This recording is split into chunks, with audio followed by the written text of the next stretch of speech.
Si vous êtes ici, c'est parce que vous avez un intérêt envers les jeux de société. Ça tombe bien, aujourd'hui on parle de 10 jeux qui, selon moi, figurent parmi les meilleurs jeux sur la planète. L'école du jeu, en partenariat avec la boutique L'Imaginaire.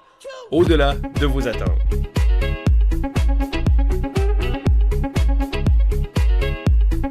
Hey, salut la gang, c'est JP pour l'école du jeu et aujourd'hui, j'ai l'immense privilège, bonheur et plaisir de vous parler de 10 jeux que j'aime énormément. On est donc rendu dans ce top 100 aux positions 70 à 61. Je vous parlerai dans les prochaines minutes de 10 jeux qui me passionnent, 10 jeux qui me font trépider d'excitation à l'idée d'y jouer. N'oubliez pas que ce top 100, cette série de vidéos, est une initiative qui a vu le jour suite au soutien de plusieurs personnes sur notre campagne Patreon, dont le lien apparaît présentement à l'écran. Alors si ce n'est pas déjà fait, considérez aller faire un petit tour, faire un don, nous encourager d'une façon spéciale et particulière. Ça nous donne le goût de continuer à produire du contenu qui est basé sur vos intérêts. Ceci étant dit, commençons immédiatement avec le jeu en position 70. En position 70, je vous parle du 7e continent, vraiment un jeu qui mérite d'être mentionné dans mon top. En position 70, je suis très excité et en même temps un peu comme surpris de vous présenter un jeu de party, un jeu de groupe, un jeu d'ambiance. C'est Just One. Just One sera nécessairement le seul jeu d'ambiance, jeu de party si on veut, de mon top 100, mais il mérite vraiment, mais vraiment sa place. Donc Just One est un jeu pour 3 à 7 joueurs, d'une durée approximative de 20 minutes.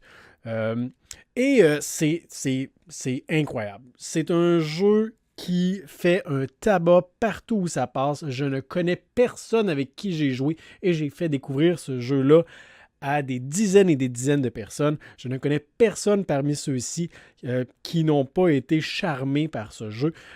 Sa place de 3e meilleur jeu de party dans le palmarès BGG est entièrement mérité. Alors Just One, c'est un jeu d'association d'idées. On essaie de se plonger dans la tête de l'autre. C'est un jeu coopératif aussi. Et là, présentement, vous avez sous les yeux une image de la version espagnole, mais je peux vous en mettre une autre. Donc ici, on voit pratiquement, en fait, littéralement 100% du matériel du jeu. Donc, on a des petits chevalets qui vont nous servir aussi pour comme support de cartes, des crayons effaçables de différentes couleurs et un paquet de, je crois, peut-être 200 cartes avec 5 mots écrits sur chacune d'entre elles pour un total d'environ 1000 mots différents. Et à votre tour, ce que vous allez faire, c'est que vous allez piocher une carte d'un paquet de 13 cartes aléatoires au milieu de la table et vous allez la placer devant vous sur votre chevalet,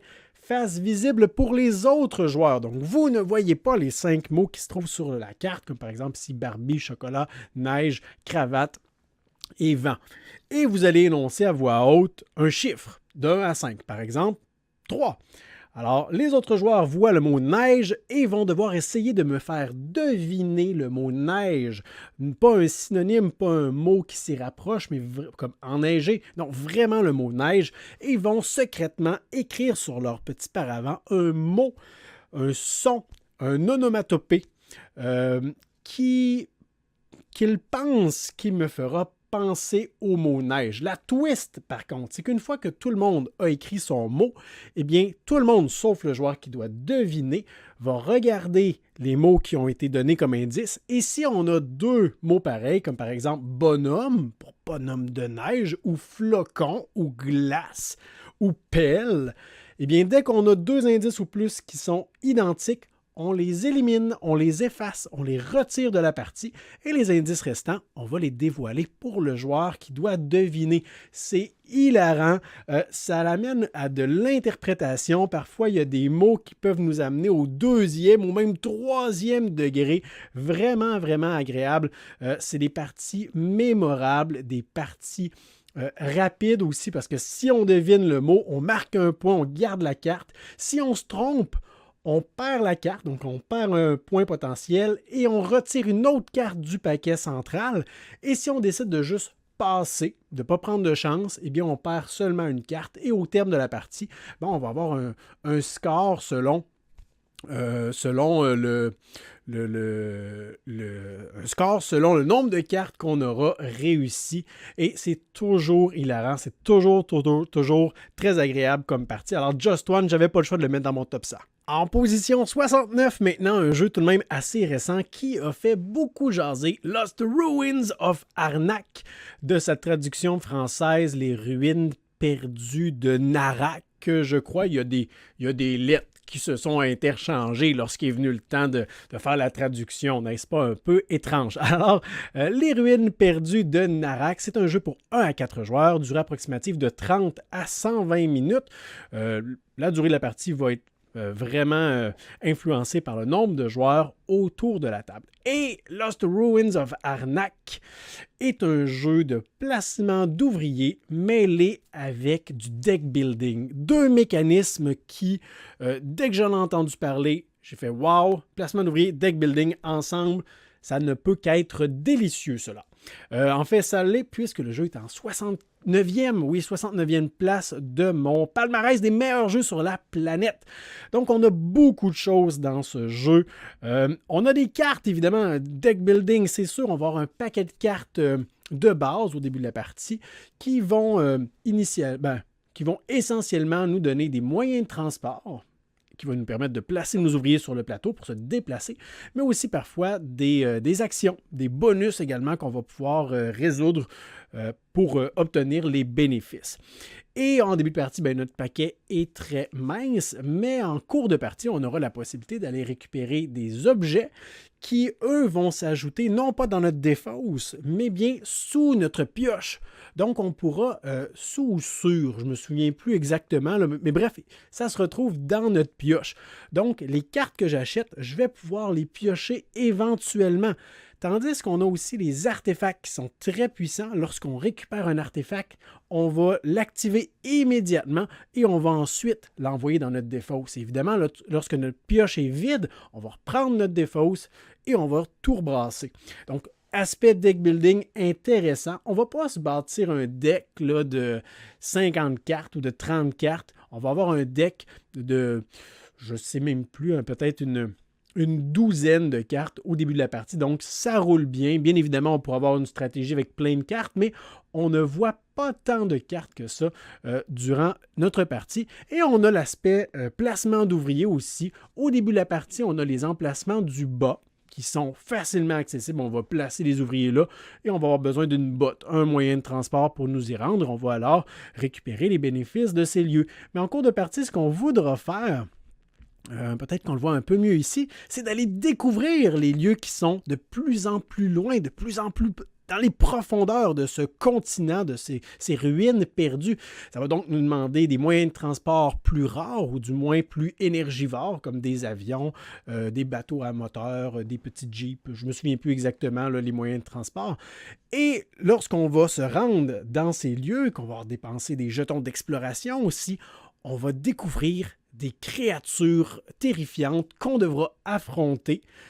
Et si on réussit à les affronter, eh bien, on va marquer des points de victoire en fin de partie. Et en plus, on va débloquer un nouvel emplacement de placement d'ouvriers pour non seulement moi, lorsque je place mon ouvrier là, que je fais l'exploration, je vais obtenir les bénéfices, mais les autres joueurs à partir de ce moment vont pouvoir aller s'y rendre. Et si on ne réussit pas à vaincre la grosse bébite qui s'y cache, à chaque tour qu'on s'y trouve, tant que la créature est en vie, on va récupérer des cartes négatives qui vont nous faire perdre des points en fin de partie, mais qui vont en plus polluer notre deck. Il y a la petite piste aussi du temple qui va nous donner des avantages, des bonus, des ouvriers, pas des ouvriers, mais des explorateurs supplémentaires aussi, des points en fin de partie. Bref, les ruines perdues de Narak, un excellent jeu. Position 68, Terra Mystica, un jeu de 2012, 2 à 5 joueurs, durée de 60 à 150 minutes. Un jeu avec un petit aspect économique quand même, un jeu asymétrique, un jeu de... C'est pas du contrôle de territoire, mais c'est plus de la construction de territoire, de sélection d'actions aussi. On voit que BGG le classe au 15e rang des jeux stratégiques et au 17e rang des meilleurs jeux sur la planète. Je ne suis pas d'accord avec ça, c'est le 68e meilleur jeu sur la planète. Il y en a plein qui se sont trompés. Évidemment, je fais des blagues, c'est selon mes goûts personnels à moi. Certains vont encenser Gaia Project, qui est son successeur. Je n'ai jamais vraiment ressenti le besoin de jouer à Gaia Project. Je trouve que le projet Gaia, je trouve que Terra Mystica est vraiment déjà merveilleux. Donc, on voit ici un plateau central avec des différents bâtiments, des joueurs qui ont été bâtis sur celui-ci. Évidemment, en fait, ce n'est pas un jeu avec beaucoup d'interactions. On va possiblement se voler des territoires les uns des autres. On ne pourra pas retirer une pièce qu'un autre joueur a placée, mais je peux par exemple prendre possession d'un territoire que un autre joueur aurait voulu, mais on va aussi être avantagé à construire près des autres joueurs. Donc oui, un peu d'interaction, mais ce n'est pas le cœur du jeu. Et on voit ici, bon, un peu plus près, là, des joueurs qui ont construit, par exemple, des ponts pour traverser les rivières, pour pouvoir s'étendre de l'autre côté, peut-être pour aller profiter d'un territoire adjacent. Mais on ne voit pas... Ah oui, on ne voit pas les petites tuiles d'action. En tout cas, bref, à votre tour, ce que vous allez faire, c'est que vous allez essentiellement dépenser des ouvriers, des petits cubes, c'est ce que je cherchais, les petits cubes comme ici, pour effectuer des actions, des constructions, des améliorations, des déplacements ou du terraforming, c'est-à-dire moi j'appelle ça en français du jardinage. Vous allez avoir des races asymétriques, donc je pense qu'avec le jeu de base, il y a près de 12 races différentes qui fonctionnent essentiellement de la même façon, mais qui vont vous donner des bonus, des pouvoirs différents, mais aussi des coûts qui vont varier. Des ressources de départ aussi et des terrains de préférence. Donc, les petits hommes-poissons ici ne peuvent construire que dans les marais. Donc, si on est face à une forêt, eh bien, les hommes-poissons vont devoir dépenser une pelle pour transformer leur forêt en marais, alors que s'ils étaient face à une montagne, ils devraient dépenser 2 pelles. Comment ça coûte d'ouvriers, une pelle? Eh bien, en début de partie, ça va nous coûter 3 ouvriers par pelle. Donc, 6 ouvriers si je veux transformer ma montagne en marais. Mais en cours de partie, je vais évidemment pouvoir, si je le désire, améliorer ma capacité à jardiner.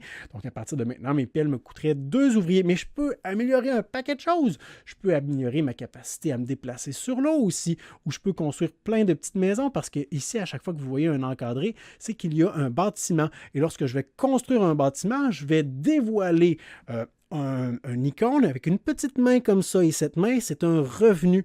Mais évidemment, en cours de partie, je vais pouvoir améliorer aussi des bâtiments. Donc, le bâtiment va revenir sur mon plateau. Bref, il y a un paquet de choses. Je ne vous parle même pas des disques en haut ici, des petits bols avec des... je peux vous en parler, je suis déjà en train de le faire en réalité. Des petits disques avec des pouvoirs qu'on va faire circuler d'un bol à l'autre. Et lorsqu'ils arrivent dans le 3e bol, si ma mémoire est bonne, eh bien, on peut les utiliser pour...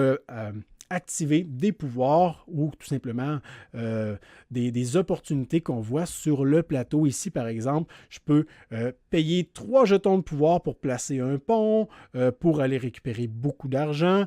Et en début de partie, on va récupérer des petites tuiles aussi là, qui vont nous donner des revenus supplémentaires. Bref, un paquet de choses, il y a des objectifs qu'on va scorer à la fin de chaque manche aussi. Ce que j'apprécie beaucoup, ici, on voit un plateau de joueurs avec les hommes des sables, je ne me souviens plus exactement, là, les nomades, les hommes à dos de dromadaire ou de chameau. Un plateau de joueurs avec justement toutes les pièces mises en place. Donc, ce que j'aime dans le jeu, c'est vraiment la symétrie des personnages. Comme je le disais, beaucoup de gens qui ont joué au Projet Gaia vont dire « Oublie Terra Mystica, Projet Gaia, c'est mieux. » C'est possible, mais je vois pas pourquoi je jouerais au Projet Gaia. Dans la vidéo de l'introduction à mon top 100, je vous ai présenté les jeux qui ne feront pas mon top et parmi ceux-ci, il y avait Caverna. Je vous ai dit que 2 jeux, pour moi, ont remplacé Caverna. Eh bien, en position 67, c'est l'un d'entre eux, c'est Brewcrafters, un jeu de 2013, 2 à 5 joueurs, 90 minutes. Honnêtement, peut-être un peu plus que ça tout de même, peut-être à 3 joueurs, mais à 4 et 5, comptez un bon 120 minutes. Un jeu de placement d'ouvriers à thématique de bière. On va créer notre microbrasserie. Alors ici, on a un exemple de ce à quoi le jeu peut ressembler. Et je sais, bon, c'est pas les plateaux les plus attrayants, là, un vert kaki là, pour les plateaux centraux, mais oubliez ça, le jeu est merveilleux. Le jeu est merveilleux, un jeu économique, de gestion, placement d'ouvriers aussi. Donc, on a nos cubes qui représentent des ressources qui vont nous aider à fabriquer et à brasser notre bière. Mais n'oubliez pas que le processus, ou plutôt tout ce qui entoure notre microbrasserie, on aura à le gérer. Donc oui, il va falloir récupérer évidemment là, les ingrédients qu'on va peut-être aller chercher au marché du coin ou qu'on va aller récupérer en grande quantité auprès de fournisseurs. Mais ce n'est pas tout. On va devoir développer notre microbrasserie parce qu'en début de partie, on est très limité. Peut-être qu'en cours de partie, et je dis bien peut-être parce que dans une partie, vous ne pourrez pas tout faire. Peut-être voudrez-vous agrandir votre storehouse, votre entrepôt pour pouvoir accumuler plus de ressources. Peut-être voudrez-vous un gros baril en je ne sais pas quelle matière est-ce que c'est, ou des barils comme ça là, en bois pour entreposer votre bière. Peut-être voudrez-vous aussi améliorer votre production de processus de bière là, pour les brasser, les embouteiller, puis les charger à bord de votre camion. Peut-être voudrez-vous construire un petit pub dans votre microbrasserie ou une ferme pour récolter et planter vous-même votre houblon. Alors, plein de choses qu'on peut personnaliser. Ce n'est pas tout, évidemment. Bon, ici, on voit un exemple d'une microbrasserie qui a commencé à être exploitée et agrandi, mais on va devoir gérer notre staff aussi, nos managers, nos gens qui vont gérer notre microbrasserie. On devra décider quel genre de bière est-ce qu'on veut brasser aussi dans la boîte. Il doit y en avoir au-dessus d'une vingtaine. Chaque partie, on en utilisera des différentes. Donc, on a des stouts, ale, on en a plusieurs. Chacune d'entre elles vont donner des points, vont demander des ingrédients, des mélanges différents aussi. Les ingrédients qu'on voit ici, ça fait référence au cube qu'on voyait un peu plus tôt. Et ici, on voit une solution de rangement rapide. Donc, on voit 4 par 5. Donc, on a un total de 20 bières différentes.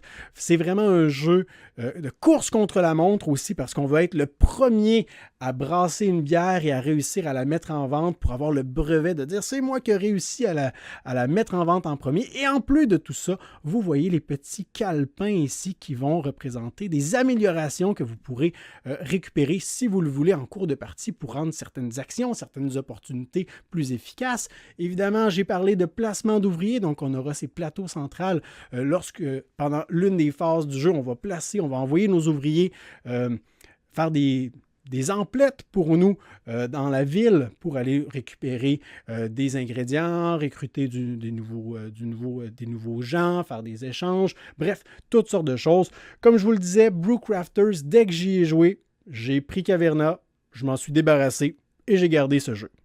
Position 66, je vous parle de Tekhenu, l'obélisque du soleil, un jeu de 2020, 1 à 4 joueurs, 60 à 120 minutes. J'ai aucune idée comment on peut jouer à Tekhenu en 60 minutes. Probablement que c'est le temps de jeu en solitaire, sinon je comprends pas. Ça doit être moi qui est trop analytique. Un jeu de Daniel Tacchini et David Turgzi, deux hommes qui n'ont plus besoin de présentation. Donc, c'est un jeu de draft de dés. On aura donc un cadran au centre du plateau central avec 6 pointes de tarte, 6 cadrans, et des dés qu'on va y placer. L'obélisque au centre du plateau a son importance aussi. Attendez, je vais vous montrer ici l'obélisque, puisque cet obélisque va tourner en cours de partie et cela va influencer le pouvoir, si on veut, ou l'influence que les dés vont avoir pendant la manche active. Donc, on aura des dés qui vont être purs, des dés qui vont être entachés et des dés qui seront interdits. Et selon les dés qu'on va récupérer, plusieurs choses peuvent se passer.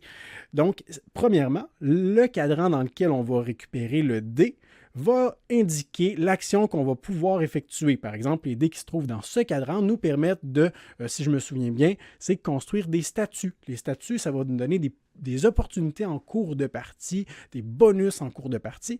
Mais si je décide de venir récupérer à la place un dé dans la section du bas ici, eh bien à ce moment-là, je vais pouvoir augmenter la joie de vivre de mes ouvriers, du peuple qui est dans ma civilisation, et récupérer éventuellement des cartes de pouvoir, des cartes d'opportunités qui vont nous donner des pouvoirs passifs, également des nouvelles opportunités.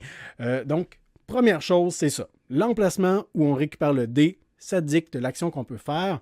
Il y en a d'autres qui vont nous permettre d'aller récupérer des ressources, construire des piliers, plein de choses. Mais en plus, ce dé-là, on va devoir le placer sur notre plateau personnel selon s'il était pur ou s'il était entaché.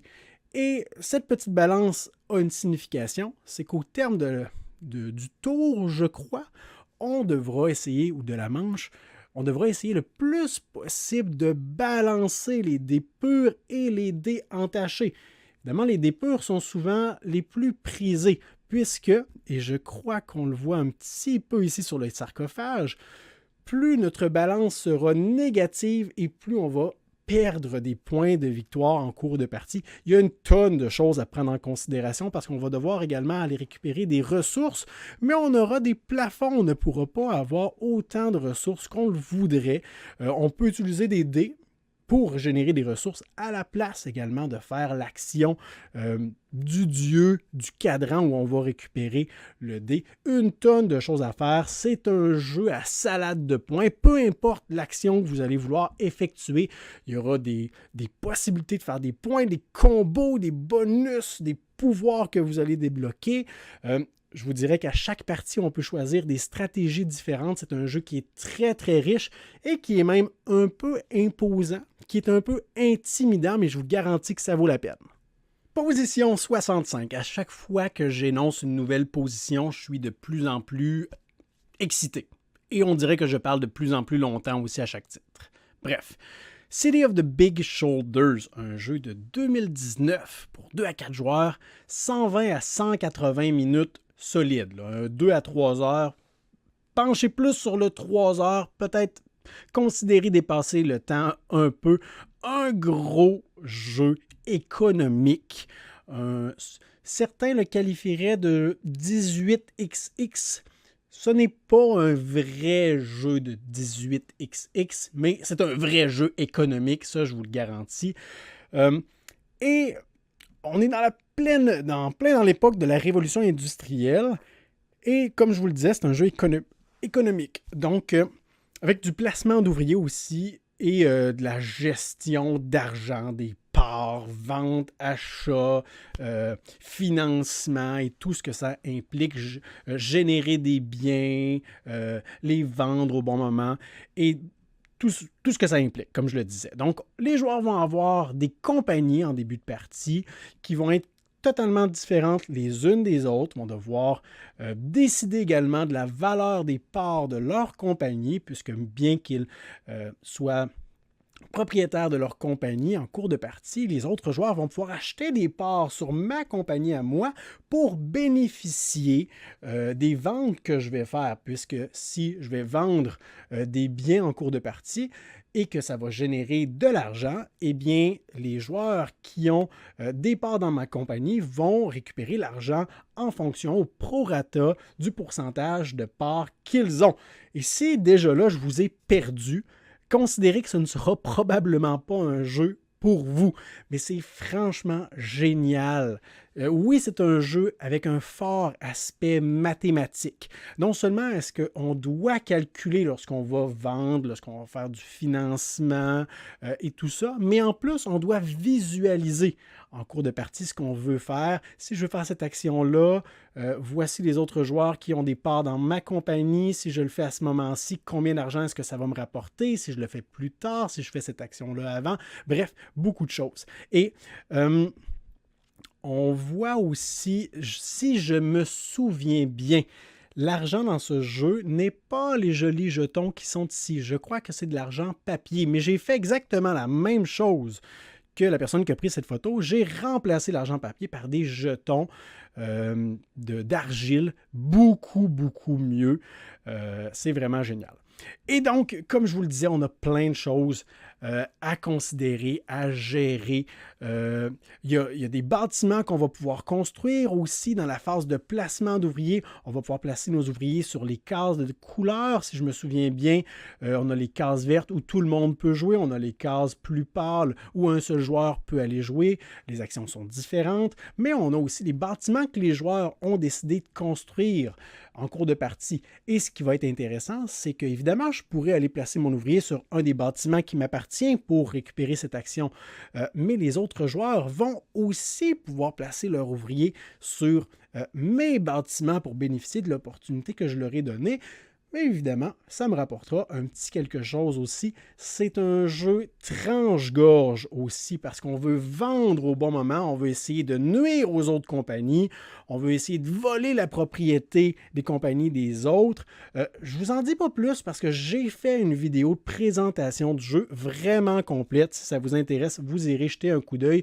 Mais c'est un jeu qui mérite vraiment sa place dans mon top 100. Position 64, un jeu qui n'a plus besoin de présentation. Il s'agit de Pandémie Legacy saison 1. Dans mon top 100, il n'y a pas des tonnes de jeux Legacy. Je ne les ai pas comptés, mais vite comme ça, je dirais qu'il y en a maximum 4 ou 5. Pandémie Legacy, pas le choix de le mettre là, du moins la saison 1. Je n'ai pas joué la saison 2 encore, ni la saison 3. C'est un jeu pour saison 0. J'y reviens dans quelques instants. C'est un jeu qui est sorti en 2015, 2 à 4 joueurs, 60 minutes par partie. C'est assez réaliste, peut-être un peu plus. C'est un jeu coopératif. On joue ensemble contre le jeu. Soit on gagne ensemble ou on perd contre le jeu et le jeu gagne. On a un maximum de 24 parties. Chaque mois de l'année va représenter une partie. Donc janvier.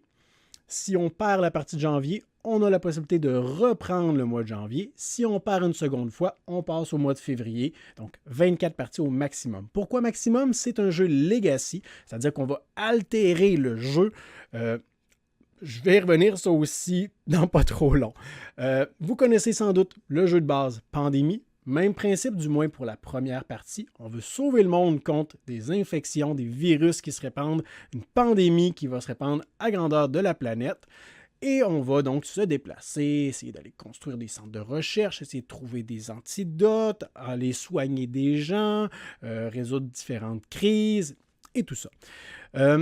Et comme je le disais, eh bien, en date d'aujourd'hui, il y a 3 saisons à cette série. La saison 1, qui vient en 2 boîtes différentes.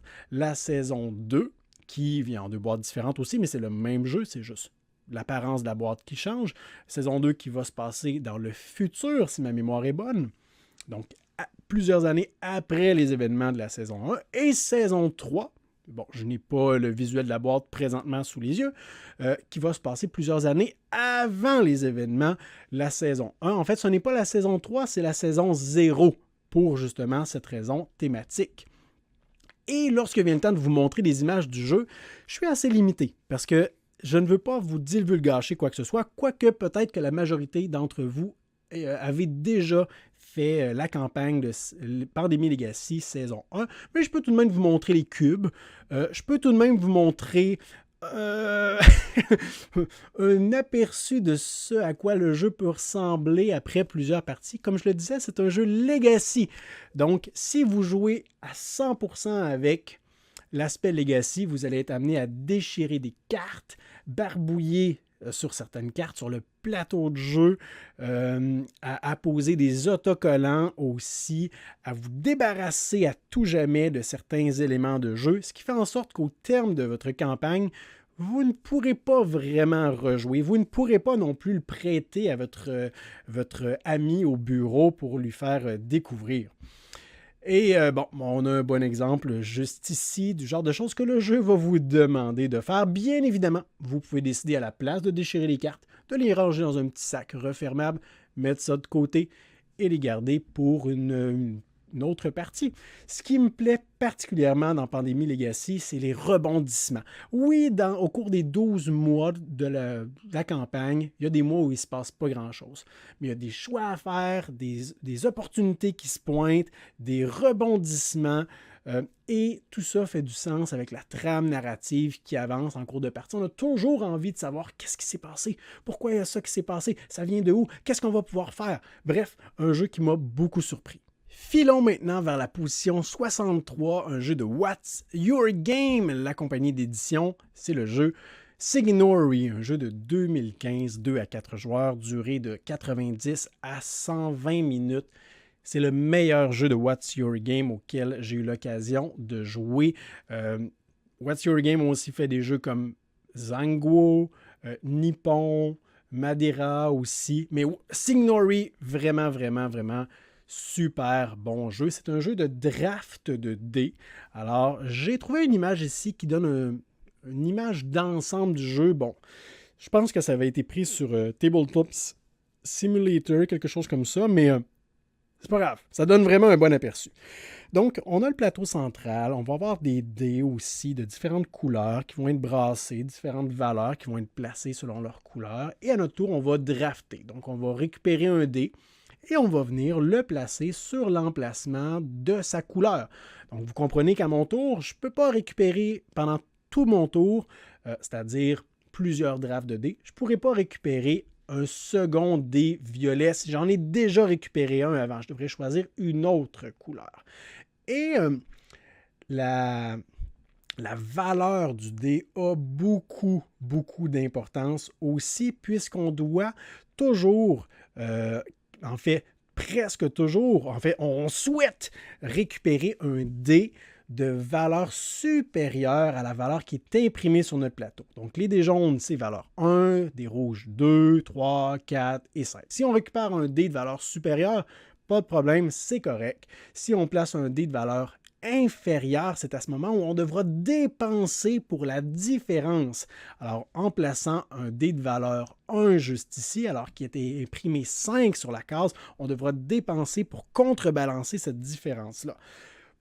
Pourquoi alors on voudrait des dés de petite valeur? C'est qu'en même temps, on a une limite. On ne voudra pas dépasser cette limite en fin de manche une fois qu'on aura récupéré tous nos dés. Et si ma mémoire est bonne, la limite est de 13. Donc, lorsqu'on fait la somme de la valeur de tous les dés qu'on a récupérés, si on dépasse 13, eh bien, on n'aura pas accès aux puissants avantages qui sont inscrits en bas du plateau, juste ici, puissantes opportunités et pouvoirs qu'on pourrait débloquer. Donc, c'est possible d'en faire abstraction, mais c'est vraiment, vraiment, vraiment très puissant.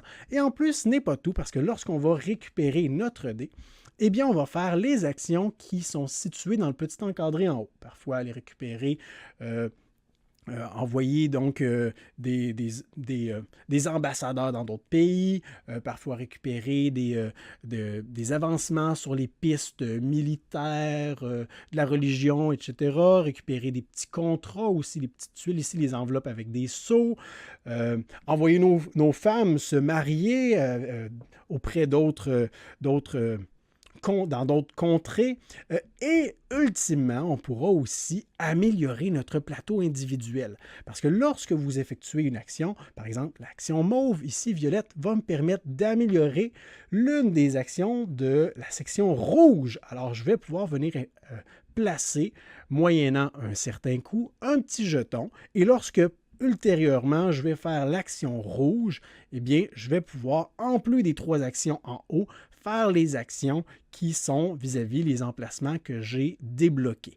Une tonne de choses à faire. Chaque action va découler sur autre chose. Il y a du set collection aussi, une espèce de course au territoire, à l'influence aussi. Vraiment, vraiment beaucoup de choses à prendre en considération. C'est un excellent jeu.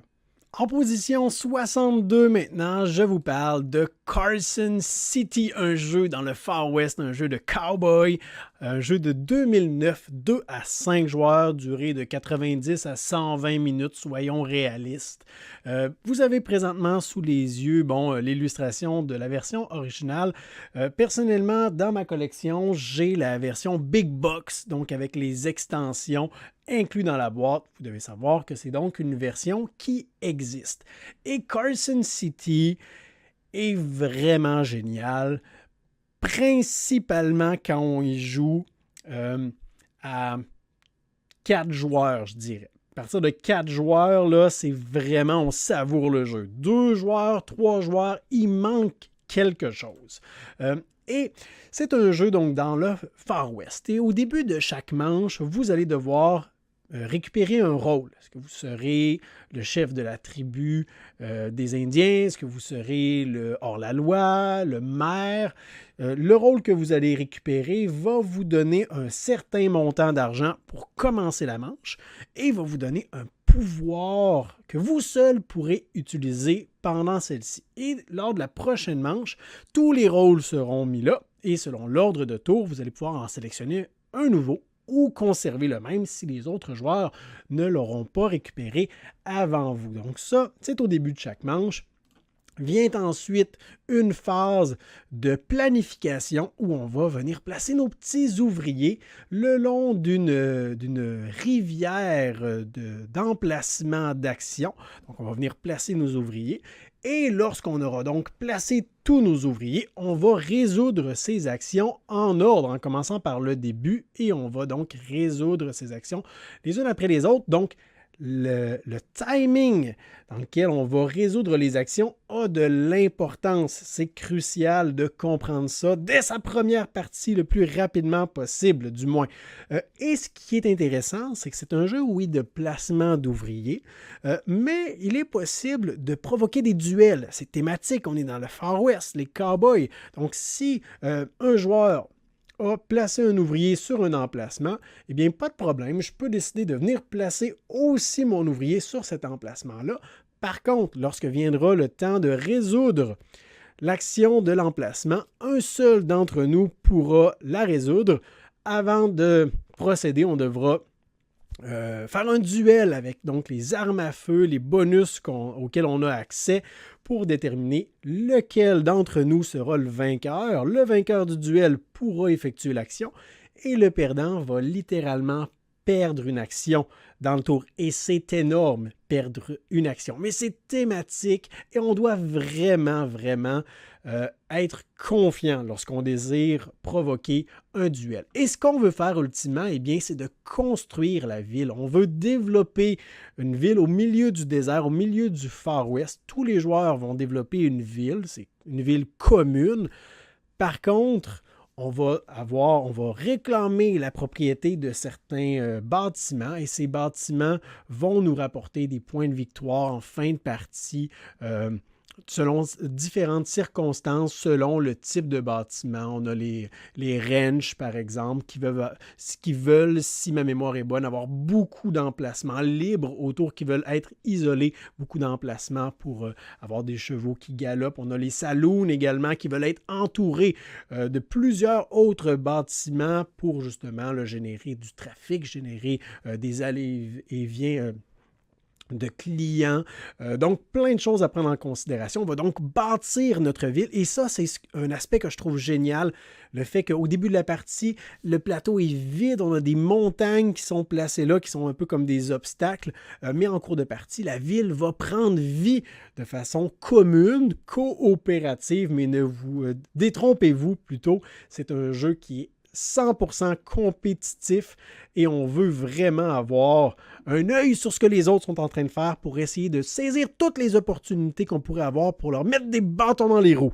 Et le dernier jeu dont je vous parle aujourd'hui en position 61, Tainted Grail, la chute d'Avalon, un jeu qui est sorti en 2019. Plusieurs d'entre vous m'avaient écrit dans les commentaires des vidéos précédentes pour voir où serait situé Tainted Grail, à quel moment est-ce qu'on va le voir apparaître. Eh bien, c'est maintenant en position 61, jeu pour 1 à 4 joueurs, durée de 60 à 120 minutes. Et je ne m'éterniserai pas sur Tainted Grail, j'en ai parlé allègrement sur notre chaîne, j'en ai parlé aussi aussi en vidéo avec mon bon ami Martin Lafrenière dans notre éditorial ludique Tainted Grail versus le 7e continent. Vous irez jeter un coup d'œil à cette vidéo si ce n'est pas déjà fait sur la chaîne de la zone jeux de société.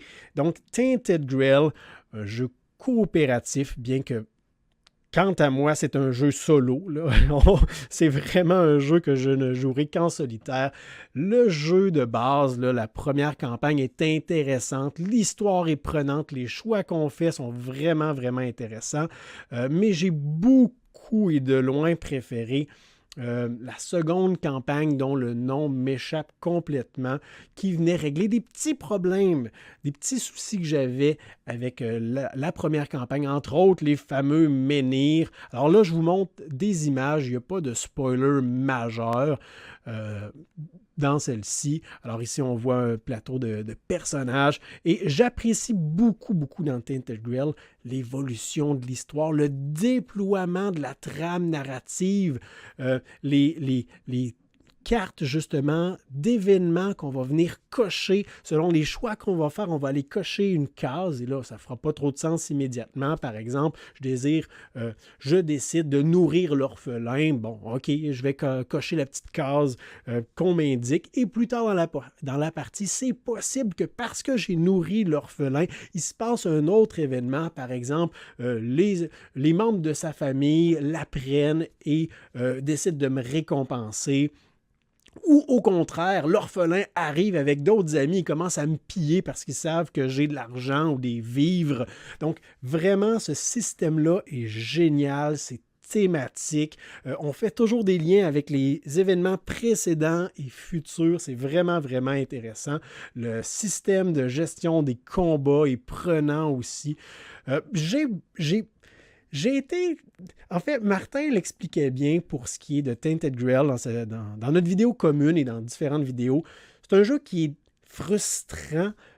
Oui, dans ses mécanismes, mais c'est un jeu qui aurait pu être presque parfait. Et on est passé à côté de plusieurs opportunités. Malheureusement, ça fait que c'est frustrant, ça fait que c'est décevant. Mais je n'ai pas vraiment été déçu par mes aventures dans Tainted Grail.